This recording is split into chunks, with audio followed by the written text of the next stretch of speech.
জীবনে বহু বক্তব্য দিয়েছি আর বহু বক্তব্য শুনেছি। আজকের বক্তা থেকে যা শুনলাম এটা সম্পূর্ণ আলাদা, এবং আমি ভাবছি আপনারা ওনার বক্তব্য বুঝেছেন কিনা। আমার ধারণা বক্তব্যটা একটু উচ্চ মার্গের।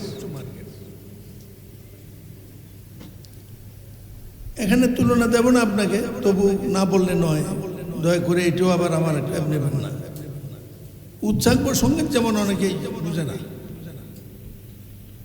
বক্তার জগতে উনি উচ্চাঙ্গ সঙ্গীতের চোখ কঠিন। এক গভীর প্রতিভাবান দিন আল্লাহ নবী সাল্লাল্লাহু আলাইহি ওয়াসাল্লামকে যিনি বুঝেছেন, সমাজটাকে যিনি বিশ্লেষণ করেছেন দিনই দৃষ্টি থেকে, আমি তাকে ধন্যবাদ জানাই। আমার যদি ক্ষমতা থাকতো সারা জাতির জন্য আমি ওনার জন্য একটা রেডিও ওপেন করে দিতাম, যে সারাদিনে যাতে উনি বক্তৃতা দেয় এবং ওখানেই বসে থাকে, খাওয়া দাওয়া ঘুমাই ওখানেই। আমার মনে হয় জাতি হেদায়েতের একটা পথ হইত, আমার মনে হয় জাতি হেদায়েতের একটা পথ হইত। দুর্ভাগ্য আমাদের,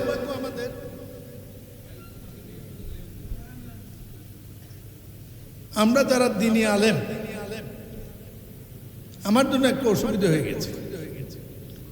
সেটা হলো 23 বছর বয়সে আমি বিদেশে যাই। সেটা ছিল বিশ্ব শান্তি সম্মেলন।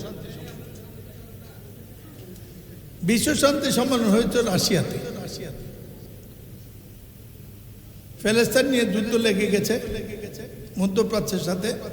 73 সনে ডক্টর আনোয়ার সাদাত তখন মিশরের প্রেসিডেন্ট।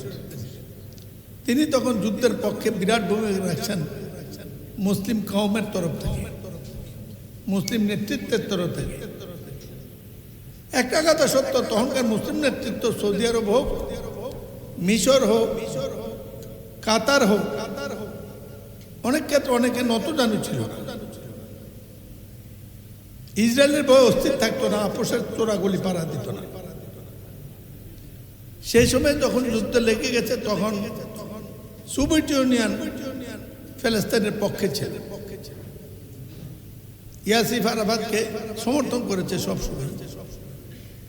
যুদ্ধে সহায়তার জন্য তুমি ওখানে গেছে।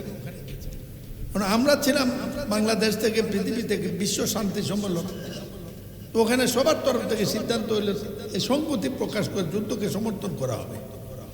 তো ওখানে মিটিং ডাকা হয়েছে। আমার গ্রুপ নেতা তিনি আমাকে বললেন, আমার জীবনের প্রথম যাওয়া, যে তুমি এই সম্মেলনে বাংলাদেশের প্রতিনিধিত্ব করো। আমি তো গেলাম, কিছুটা ভয় ভীতি, কিন্তু যে বসলাম মঞ্চে, বিরাট সুন্দর মঞ্চ, হল, অনেক লোক, সব বিভিন্ন দেশের প্রতিনিধি। সভা শুরু হলো, আমি দেখলাম যে সবাই কোরআন শরীফ পড়ছে।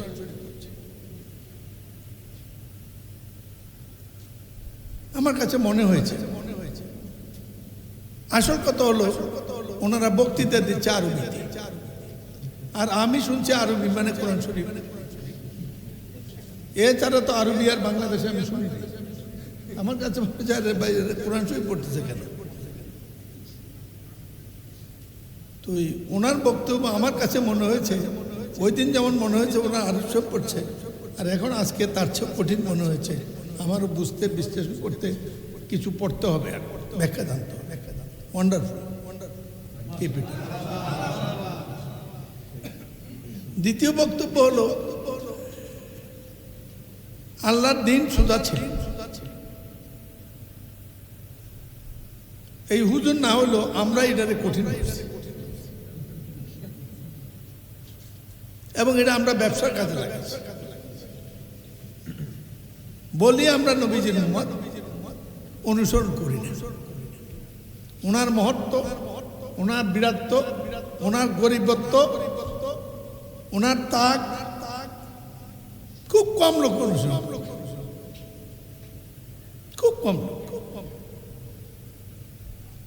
এই এত বক্তৃতা হুজুর, তাই জন্য বলতে যে এত বক্তৃতা দেয়, কাজে লাগে না কেন?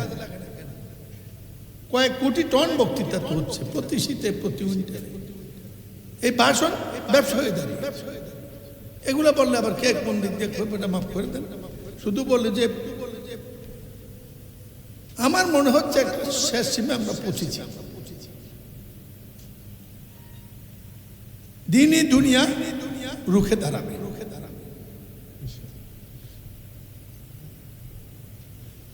আপনাদের এই সমাবেশ সেরকমই একটি, আমি মনে করি ওনাকে কাজে লাগাতে। আর এনে সামনে যারা আছে সবাইকে বললাম ওনার মতো ঠিক হয়ে যাবে। উনি যা বললো বুঝলাম না, যা করার রেডি করবো, তাবিজ লিখবো, হোমওয়ার্ক দেব। একটা কথা আমি প্রত্যয়ের সাথে বলতে চাই, মাজার নিয়ে বিভিন্ন কথা বলা হয়, আমার মনে হচ্ছে ওনার ব্যাখ্যাটাই সহি। আর এই যে ভুল বুঝাবুঝি সেটা আমাদের কারণ, সাধারণ মানুষের জন্য দায়ী। দেখুন একটা গরিব লোক তার জীবনে বসে একবার সব রোজগার দিয়ে, জীবনে হয়তো মুরগিও খায় নাই, গরু গুস্ত খায় নাই, এটা করে আপনাকে দাওয়াত দিয়ে না, আপনি একটু দোয়া করে দেন। সেই দোয়াটো আমরা খালেস নিয়তে করি কিনা সন্দেহ আছে। আর দোয়া আমরা যারা খেতে যাই, আমাদের অবস্থা তো আরো খারাপ। দাওয়াতটা কেন খাইলাম এটাও জিজ্ঞেস করলাম, খাইলাম এই জন্য আমি সংসদে বলছিলাম, যার জন্য সিন্নি খেলে মোল্লা ছিলাম। এই দোষ একজন দুজন আমাদের সবার মধ্যে। আবারও বলি, আলেমদের মধ্যে বা এইসব দিনের খাদেমদের মধ্যে যারা এইসব গান চর্চা করেন, আমি আজকে অনেকদিন পরে আমার 63 বছর রাজনৈতিক জীবনে একটা বিচিত্র লোকের সাথে দেখা হয়েছে। জানি না এটা আল্লাহ পাকের কি উদ্দেশ্য, কেন এখানে এনে দাঁড় করিয়েছে। আর এর মধ্যে আমাকে কেন ডাকলেন? একেবারে অযোগ্য লোকটার নাম মনে হচ্ছে, ওনার পাশে এনে বসেছেন, 3 মিনিটের তো টিকবো না ওনার সাথে। আমি হৃদয় দিয়ে বক্তৃত্ব উপলব্ধি করছিলাম। আমার মনে হচ্ছে এই জেনারেশন চেঞ্জের একটা সময় এসে গেছে।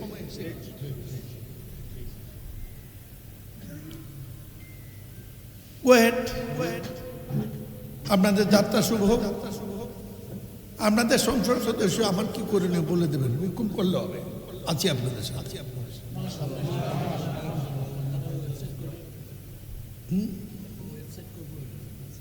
না ঠিক আছে, it's not a big job, it's not a big deal. আইসেন, আল্লাহ সাহায্য করবো, ইচ্ছা তো কবুল করবো উনি। আমি মাঝে মাঝে একটু নিমিত্ত হতে চাই, হতে পারবো, হতে চেষ্টা করবো। আমার বাবারও কিছু করার ক্ষমতা নেই আপনাদের জন্য।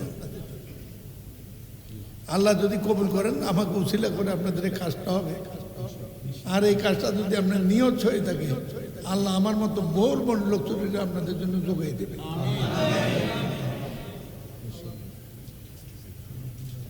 দেখেন, আপনাদেরকে এখন, আগে আমি ভয় পাইতাম না, গত সংসদের ঘটনার পর থেকে ভয় পাইতে শুরু করছি। কোন দিকে ব্যাখ্যা শুরু করেন ঠিক তো নেই। আপনাদের এই এখানে আবার পার্থক্য। আপনার কাছে মনে হয় আপনাদের, আমার কাছে মনে হয় আপনাদের। কি কারণে? আপনাদের সবাইকে আমি আলেম মনে করি। আমার দোষটা এখানে, প্রশিক্ষিত লোক তো। আমি মনে করি আপনারা একই কথা,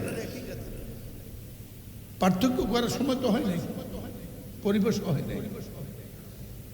কিন্তু উনি যে কথাটা বলছে, যদি ইমানের কোনো দুর্বলতার অংশ থাকে, এটা শক্তিশালী করার জন্য আপনাদের আমাদের যে আচরণের প্রয়োজন ছিল, সেটা আমরা করতে পারিনি। এই কথাটা স্বীকার করে যাত্রা করা উচিত। আপনাদেরকে বললো, চলেন যে হুজুর আমরা সবাই ঠিক হয়েছি, আমি আমার দায়িত্বটা পালন করি। হুজুরটা করছে এই যে আমার কান্দিরপাড় মসজিদের ইমাম সাহেব, আপনিও ঠিক হয়ে যান এই কাজটা।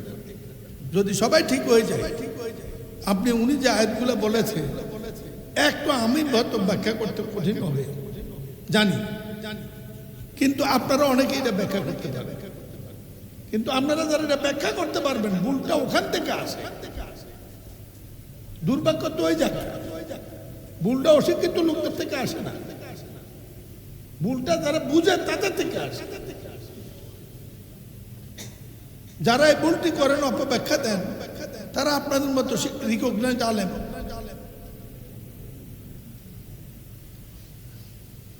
শুধু একটা কথা বল, একজন লোক যার কথার জন্য হাজারো লোক জমা হয়, পিছে না জেনে না শুনে কোথাও লেগে না এখানে ওনাকে বেছে না পারলেন না, এই কথা বলতে পারে? একজন লোকের দাড়ি রবীন্দ্রনাথের মতো দাড়ি তো আমারও না, আমার বাবার না। দাড়ি রাখছি আমি নবী কল্যাণ হিসাবে, সুন্নত হিসাবে। আমি একটি গল্প বলে শেষ করবো বক্তৃতা। সেটা হলো বিজ্ঞান। আপনারা যে যুদ্ধে নামেছেন সবচেয়ে বিপদে, আল্লাহর দিন সবচেয়ে বিপদ। আসার কথা একটা, আল্লাহর দিনের হেফাজত আল্লাহ করবেন, আল্লাহর কোরআনের হেফাজত আল্লাহ করবেন। আপনার দয়ের উপর, চিন্তার উপর কি বললেন তার উপর নির্ভর করে। সেই জন্য বলছি,